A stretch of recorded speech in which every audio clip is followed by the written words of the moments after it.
Телеканал Якутия-24 в прямом эфире. Программа «Итоги дня» в студии Влад Давыдов. Добрый вечер. Смотрите сегодня. Что сделано и что предстоит? Глава республики Айсен Николаев отчитался за работу органов власти за 2018 год. Слушал Илтумен. Нарушения возмутили население. В Ленском районе недовольны действиями недропользователей. Проблемы озвучили на общественных слушаниях. Больше садов, меньше очереди. В Якутске открыли дополнительные группы детского сада «Северные звездочки». В режиме готовности в районах работают над безопасным пропуском весеннего паводка. Идут проверки. Лыжи на ройлеры в Алданской спортшколе Олимпийского резерва по зимним видам завершили сезон, но тренировки продолжатся и без снега. Избиение подростка, полевые работы, рождение сотого ребенка. Обзор новостей и событий Ленского района в конце выпуска.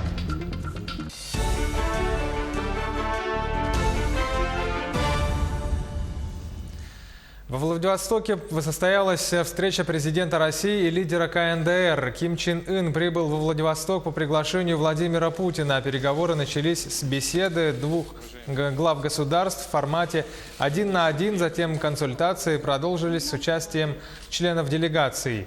Главы государств обсудили проблемы ядерного разоружения, региональное сотрудничество, а также развитие двусторонних отношений. По итогам встречи Владимир Путин прокомментировал состоявшиеся переговоры. Итогами переговоров мы все довольны, и я, и мои коллеги.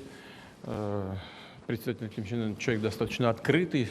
Самое главное нужно восстановить, и мы сегодня об этом говорили в ходе переговоров, восстановить силу международного права. Вернуться к ситуации, когда международное право, а не кулачное право определяют положение в мире, ситуацию в мире. Если мы этого добьемся, то это будет первым шагом, важнейшим шагом на пути к разрешению подобных сложных ситуаций, как та, которая сложилась на Корейском полуострове. Конечно, что такое денуклеаризация? Это в известной степени разоружение Северной Кореи. Разумеется, и я все время об этом говорил, могу еще раз подтвердить, об этом говорит и северокорейская сторона. Корейской Народно-Демократической Республике нужны гарантии своей безопасности, сохранения суверенитета. Но вот какие это могут быть гарантии, кроме международно-правовых? Ветераны Великой Отечественной войны будут получать ежегодную выплату ко Дню Победы. Президент России Владимир Путин подписал соответствующий указ. Выплата распространится также на ветеранов, имеющих российское гражданство, но проживающих в Прибалтике. Текст указа опубликован на официальном портале правовой информации. Глава республики Айсен Николаев выступил с отчетом об итогах работы исполнительных органов власти за минувший год перед народными депутатами Илтумен. В своем докладе глава Якутии подчеркнул важность улучшения жизни в сельской местности. Так, по словам Николаева, в каждом таком населенном пункте должен быть комплекс социальных объектов, решены вопросы благоустройства, устойчивая связь и интернет, транспортное сообщение. Должны быть решены проблемы с обеспечением чистой питьевой водой и утилизацией бытовых отходов. Также глава республики порекомендовал представителям муниципальной власти пересмотреть свои градостроительные документы и синхронизировать их со стратегией развития Якутии. Если говорить об условиях жизни на селе, то соцопросы в 2018 году показали, что 40% селян не удовлетворены состоянием экологии. Более трети совершенно не устраивает качество ЖКХ и состояние дел в экономике своих районов. В рамках реализации нацпроекта «Жилье и городская среда» правительству дано поручение, начиная со следующего года, предусматривать в государственном бюджете средства на благоустройство поселений численностью свыше 1000 человек. Будет действовать и дальше программа поддержки местных инициатив с хорошим результатом по благоустройству, привлекая ресурсы жителей и предприятий. В этом году на эту программу из государственного бюджета выделено 500 миллионов рублей. В В целом, для улучшения жизни якутян необходима консолидированная работа всех ветвей власти, подчеркнул Айсен Николаев. Своевременное и оперативное обновление законодательной базы, принятие неординарных и смелых решений станут залогом достижения тех амбициозных целей и задач, которые стоят сегодня перед республикой. Со своей стороны, я, конечно же, буду и впредь продолжать политику прямого общения с депутатами всех фракций. Кроме того, предлагаю проводить встречи с депутатами от разных регионов республики, а также с группами депутатов, которые заинтересованы в отдельных отраслях экономики и социальной сферы. Крепкий тандем ветвей государственной власти – это, на мой взгляд, опора для улучшения качества жизни людей, опора для сплочения всех якутян.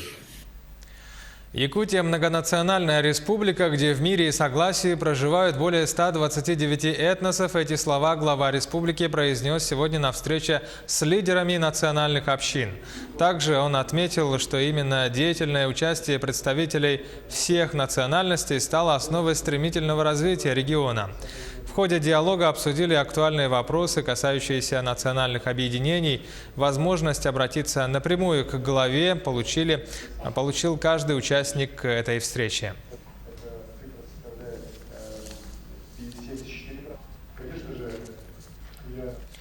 Ранее глава республики вручил госнаграды якутянам. В столице состоялось торжественное награждение, приуроченное ко Дню государственности республики. Наград удостоились лучшие передовики производства, творческие работники, госслужащие, работники сферы образования, журналисты. В их числе и наша коллега Елизавета Егорова, главный замдиректора программной дирекции телевидения НВК «Саха». Айсен Николаев отметил, что благодаря созидательному труду якутян сегодня республика славится не только промышленностью, а также инновационным производством и креативной индустрией. Очень рад поздравить вас от имени руководства Якутии с наступающим днем нашей республики. Позвольте от всего сердца искренне поблагодарить вас за ваш труд, за личную ответственность и деятельное участие в развитии нашей Якутии. Все, что мы достигли, все, что меняет к лучшему жизнь якутян, это результат нашей совместной работы, вклад тысяч трудящихся в нашей Якутии. Сейчас 1 минута паузы. Смотрите далее в итогах дня. Нарушения возмутили население в Ленском районе, недовольны действиями недропользователей. Проблемы озвучили на общественных слушаниях, что решили. Больше садов, меньше очереди. В Якутске открыли дополнительные группы детского сада «Северные звездочки». Лыжи на ройлеры в Алданской спортшколе Олимпийского резерва по зимним видам спорта завершили сезон, но тренировки продолжат и без снега. Избиение подростка, полевые работы, рождение сотого ребенка, обзор новостей и событий Ленского района в конце выпуска. Итоги дня на Якутии-24 продолжаются. Переходим к другим темам. Коммунальщики Якутии готовятся к весеннему паводку. ГУП ЖКХ республики провело противоаварийные тренировки и инструктажи с персоналом по действиям в случае подтопления объектов теплоснабжения и другого имущества. Обследованы гидротехнические сооружения, водозаборы, насосные станции, теплоснабжающие объекты, попадающие в зону возможного подтопления. Приняли меры по дополнительному укреплению и обеспечению надежности. Также приведена в готовность специальная техника и транспорт к оперативной ликвидации возможных последствий. Подготовлен рабочий персонал, уточнен состав сил и средств, участвующих в активной фазе противопаводковых мероприятий, количество техники необходимой, специальной техники, таги лодочных средств и уточнен план, уточнены основные планирующие документы по безопасному пропуску паводковых вод. Кроме этого, подготовлен реестр и уточнен реестр объектов, которые попадают в зону возможного подтопления. Уточнен расчет дезинфицирующих средств. Ну а готовность к паводку Хангаласского района проверил председатель Госкомитета по обеспечению безопасности Якутии Дмитрий Лепчиков. Как выяснилось, на сегодня все еще неисправно оборудование комплексной системы экстренного оповещения населения в 10 поселениях. Лепчиков поручил заняться этим вопросом Республиканскому центру инфокоммуникационных технологий. Нынче сумма резервного фонда района – 2 миллиона рублей. Также на создание материального резерва и на предупредительные мероприятия по паводку предусмотрели 460 тысяч рублей. А 4 мая в Хангаласский район прибудут спасатели из Дальневосточного регионального центра МЧС. Мы знаем о том, что на сегодняшний день, если мы предъявляем, не дай бог, да, конечно, но если это нас постигнет, если мы будем просить финансовую помощь из федерального бюджета, то у нас там имеются сроки. Республика должна предоставить списки там, в течение 10 дней. А это нужно еще обработать в паспортных столах. Так что, уважаемые главы муниципальных образований, еще раз уточнить списки граждан, попадающих в зону затопления. В Нерюнгринском районе остановили КАМАЗ с незаконным алкогольным грузом. Он направлялся из Нерюнгри в Тынду. В транспортной накладной было указано, что в перевозимом контейнере находится подсолнечное масло. Однако в ходе проверки груза было установлено, что там находятся коробки с алкогольной продукцией. Обнаруженная партия в количестве 21 тысячи бутылок на общую сумму 4,5 миллиона рублей была изъята и направлена на экспертизу. Там установили признаки контрафактного происхождения данной продукции. Как пояснил водитель автомобиля, его нанял индивидуальный предприниматель из Амурской области, занимающийся перевозками, чтобы доставить груз в город Тында. И о том, что в контейнере находится контрафактная алкогольная продукция, он не знал, а думал, что перевозит подсолнечное масло. По данному факту возбуждено уголовное дело по статье 171 прим. 1 Уголовного кодекса Российской Федерации, санкциями которой предусмотрено максимальное наказание в виде лишения свободы на срок до 6 лет. Слив нечистоты отходов, вырубка леса недропользователями в Ленском районе возмутили местных жителей. Проблемные вопросы обсудили на общественных слушаниях. Подробнее Анна Кожевникова. Будет ли поставлен газ в Китае к концу года, как запланировали, это государственно важная задача под угрозой, потому что проект по второму этапу благоустройства Чиндинского месторождения отклонен на общественных слушаниях в Ленске 24 апреля. Обустройство Чиндинского месторождения включает в себя установку комплексной подготовки газа. Во второй этап входят 34 куста газовых скважин и газопровода, по которым газ с кустов газовых скважин подается на установку предварительной подготовки газа. Об очистке и транспортировке газа позаботились, а вот об экологическом благополучии нет. Как рассказал председатель общественного совета Ленского района, компания «Газпром Ноябрьск» не выполнила свои обязательства по введению в эксплуатацию очистных сооружений. На сегодняшний день Чиндинское месторождение обслуживает свыше 10 тысяч человек. Нарушения по сливу бытовых отходов в этой местности уже были зафиксированы. Вот эти все стоки, то есть жидкие бытовые отходы, должны были поставлять в город Ленск на очистные сооружения до 3-го квартала 2017 года. Значит, после 3-го квартала они должны были эти жидкие бытовые отходы очищать на своих построенных очистных сооружений. Не подумали и об ущербе, нанесенном при вырубке масштабных площадей леса, где обитают животные. Не был учтен расчет ущерба охотничьим ресурсам и среды их обитания. А как они пояснили, что такой методики нет. На самом деле методика есть. Она утверждена приказом МПР России. А вот осуществлять надзор за компаниями, являющимися достоянием народа, права у местных экологов нет. Они могут провести проверку только, так сказать, постфактум, либо при ЧП. Если, допустим, идет транспортировка нефти, газа, либо это какие-то, допустим, переработка идет или подготовка до газа, установки определенные, то это уже не подлежит региональному экологическому надзору, это уже уровень федерального надзора. Речь идет уже об экологической безопасности не только флоры и фауны, но и человека. Общественники собрали большое количество фотоподтверждений того факта, что слив нечистот производится в ту местность, где берет начало река Нюя, снабжающая питьевой водой жителей нескольких населенных пунктов Ленского района. На общественных слушаниях собралось большое количество жителей со всего района, и все проголосовали против проекта и выставили такие требования: поставка очистных комплексов и установка артезианских скважин в такие населенные пункты, как Артанахара, Чемча, Северная Нюя, Бичинча, Нюя и Натора. Мы будем следить за дальнейшим развитием событий. Анна Кожевникова, Виталий Андреев, Ленск. В Якутске открыли дополнительные группы детского сада «Северные звездочки». По данным, в столице более 10 тысяч детей в возрасте от 2 до 3 лет стоят в общегородской очереди на получение мест в дошкольных учреждениях. Эту проблему постепенно решают, в том числе открытиями вот таких доп. Групп. Сюжет Сусанны Рожиной. Сегодня в Якутске открылись дополнительные группы детского садика «Северные звездочки», «Калинка-малинка». Дополнительные группы площадью более 1000 квадратных метров рассчитаны на 90 мест и отвечают всем современным требованиям.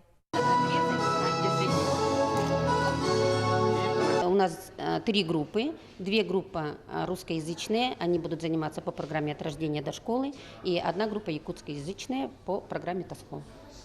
Дополнительные группы открыты на 1-м этаже многоквартирного дома по улице Халтурина, 22/2. И большое внимание при проектировании уделено вопросам безопасности. В саду оборудованы 15 камер видеонаблюдения, 6 снаружи и 9 внутри здания. А также имеются 4 запасных выхода.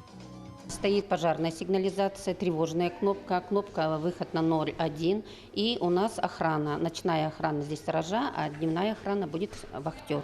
Поэтому безопасность у нас здесь просто отличная. Я вот с самого начала, да, как мой сын посещает, я полностью за его безопасность, прямо спокойно, и буду спокойно насчет своего ребеночка. В детском саду «Северные звездочки», чьим филиалом является «Калинка-малинка», воспитывается более 400 детей в 12 группах. И открытие дополнительных ясельных групп сможет разгрузить основной детсад и обеспечит качественное обучение малышей. Но проблема ликвидации очередности в детсады и в городе все еще остается. Ежегодно в Якутске рождается более 6 тысяч детей. И на общегородской очереди находится более 15 тысяч маленьких горожан. И при этом частные детские сады посещают более 4 тысяч. Сусанна Рожина, Георгий Григорьев, Якутск. Якутский фильм получил приз зрительских симпатий на 41-м Московском кинофестивале. Это кинолента «Надо мною солнце не садится» режиссера Любови Борисовой. Как правило, приз зрительских симпатий на ММКФ вручается лучшему фильму основного конкурса по итогам зрительного голосования. Церемония закрытия кинофестиваля пройдет сегодня вечером. В Алданской спортшколе Олимпийского резерва по зимним видам подвели итоги ушедшего сезона и наметили план на летнее время. Сюжет Татьяны Вахниной. Лыжный сезон завершился, однако воспитанники Республиканской детско-юношеской спортивной школы Олимпийского резерва города Алдан продолжают оттачивать технику и мастерство. Режим у ребят остается плотным в течение года. Пока не сойдет снег, тренировки проходят на трассах. В теплое время года лыжи ребята сменят на ройлеры. У нас начинается сезон с лета. Это первые старты, это бывают лыжероллерные гонки в августе. И начиная с октября месяца у нас начинаются учебно-тренировочные сборы практически всю зиму, потому что, сами знаете, у нас в Якутии все-таки очень холодно по всей Якутии, и именно январь, декабрь, февраль у нас все дети с республики проходят учебно-тренировочные сборы. В Олимпийский резерв дети могут войти с 9 лет. Воспитанниками Республиканской школы Олимпийского резерва города Алдан становятся подростки, учащиеся средних классов. Образование будущие олимпийцы получают в одной из городских школ. Педагоги хвалят ребят: выдержки, дисциплинированности и умение достигать поставленных целей юным спортсменам не занимать. Да, все дисциплинированные, всех спортсмены, у них жесткий режим, жесткая дисциплина, и дети наши стараются, чтобы достичь своих целей в спорте, в учебе. В период учебно-тренировочных сборов школа Олимпийского резерва собирает более 100 подростков. Порядка 20 юных спортсменов проживают в интернате в течение учебного года. Это уроженцы со всей республики. Практически всю республику, имеется в виду лыжную, мы охватываем. Это получается с юга это Нерингри, получается заречные улусы, практически все улусы. Минувший сезон для воспитанников школы выдался насыщенным. Помимо сборов, первенств и чемпионатов различных уровней, ребята защитили честь республики на первых международных спортивных играх «Дети Азии». Зима 2018-2019 для спортсменов явилась также своего рода подготовкой к 4-й спартакиаде зимних видов спорта, которая состоится в марте 2020-го. Татьяна Вахнина, Сергей Шипачев, Александр Лукин, Алдан. Далее эфир нашей программы продолжит обзор новостей и событий Ленского района. Я с вами прощаюсь. А слово Анне Кожевниковой. Добрый вечер, Якутия. В студии Анна Кожевникова. Я и мои коллеги расскажем вам о новостях Ленского района. Начнем с происшествий. 21 апреля все группы мессенджер WhatsApp Ленского района облетело сообщение с фотографией несовершеннолетней, где заявляли о жестоком обращении с подростком. В тексте сообщалось, что подростка избили и заставили руками есть грязь из лужи. Как мы выяснили, правоохранительные органы ведут проверку по данному факту. Ранее эти несовершеннолетние на учете в КДН и ПДН не состояли. Конфликт между подростками действительно имел место быть, причиной которого стали некорректные высказывания пострадавшей ученицы коррекционной школы-интерната в адрес обвиняемых, но жестокого обращения не зафиксировано. Как рассказали подростки полицейским, произошла драка, в ходе которой один из несовершеннолетних рукой зачерпнул грязь и облил куртку девочки. На самом деле фактов, как издевательства, что там пишут, что типа заставляли ее есть грязь, таковых фактов не было. На данный момент, на сегодняшний день инцидент исчерпан. Материалы административного производства будут рассмотрены на комиссии по делам несовершеннолетних. Все несовершеннолетние, со всеми несовершеннолетними будет проведена профилактическая работа в месте присутствия законных представителей. Апрель – время подготовки к весенне-полевым работам. В Ленском районе рассада таких овощей, как капуста, уже высажена. Теплицы покрыты, семена заказаны. Сегодня фермеры начинают заниматься переборкой картофеля, который осенью уродился на славу. Поэтому семян в этом году с излишком хватит всем. Планы, доведенные республикой, в этом году меньше, потому что в районе закрылись два больших фермерско-крестьянских хозяйств Юрия М. и Михаила Юн, выполняющие большие объемы по заготовке овощей.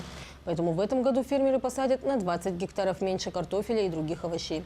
По предварительным данным, летний сезон ожидается засушливым. У большинства фермеров есть поливочные системы. Управление сельского хозяйства спешит выдать субсидии.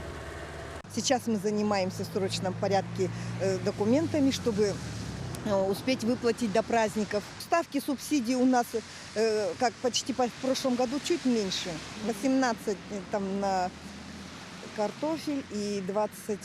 по-моему, 4 на овощи. Такая вот ставка примерно. Но в прошлом году у нас остались деньги в конце года. Нам разрешили, мы ставку увеличили и добавили еще нашим хозяйствам.